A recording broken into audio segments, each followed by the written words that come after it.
আসসালামু আলাইকুম। চলো আমরা দেখে নিই ঢাবির ভর্তি পরীক্ষা কবে নাগাদ অনুষ্ঠিত হওয়ার সম্ভাবনা রয়েছে।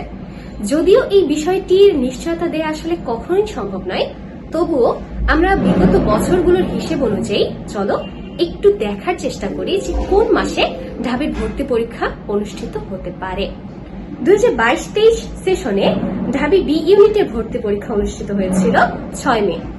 এরপর এ ইউনিটে ভর্তি পরীক্ষা হয়েছিল 12 মে, সি ইউনিটে 13 মে এবং চারুকলা ইউনিট অর্থাৎ চ ইউনিটের ভর্তি পরীক্ষা অনুষ্ঠিত হয়েছিল 29 এপ্রিল। অর্থাৎ আমরা বলতে পারি এপ্রিল মাসের শেষ থেকে ঢাবির ভর্তি পরীক্ষা অনুষ্ঠিত হয়। এখন আসি 2023-24 সেশনে। বি ইউনিটে ভর্তি পরীক্ষা অনুষ্ঠিত হয়েছিল 23 ফেব্রুয়ারি, এ ইউনিটের 1 মার্চ, ব্যবসায় শিক্ষা ইউনিটের 24 ফেব্রুয়ারি এবং চারুকলা ইউনিটের 9 মার্চ।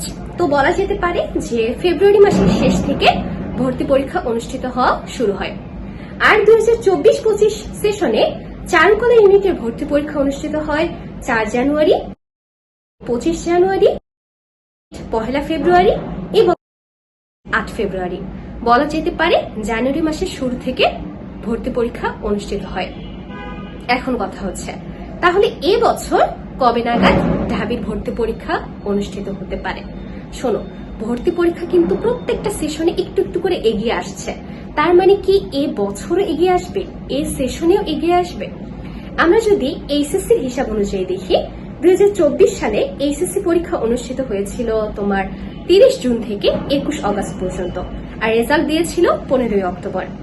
2025 সালে 26 জুন থেকে 21 অগস্ট পর্যন্ত এইচএসসি পরীক্ষা অনুষ্ঠিত হয় এবং রেজাল্ট দেওয়ার সম্ভাব্য ডেট হচ্ছে 12 অক্টোবর। দেখো অনেকটাই মিল না? সেই অনুসারে এইচএসসি পরীক্ষার রেজাল্ট দেওয়ার পর কতটুকু সময় হাতে বাকি আছে আমরা বলতে পারি যে এর আগের বছর যেমন জানুয়ারি মাসে শুরু হয়েছিল, এবছরে সেভাবেই জানুয়ারি মাসে শুরু হওয়ার সম্ভাবনা অনেক বেশি। আমি আবারও বলছি, নিশ্চয়তা দেওয়া কোনোভাবেই সম্ভব নয়, তবে সম্ভাব্য মাস হচ্ছে জানুয়ারি মাস এবং জানুয়ারি মাসের শুরু থেকে ঢাবির ভর্তি পরীক্ষা অনুষ্ঠিত হতে পারে।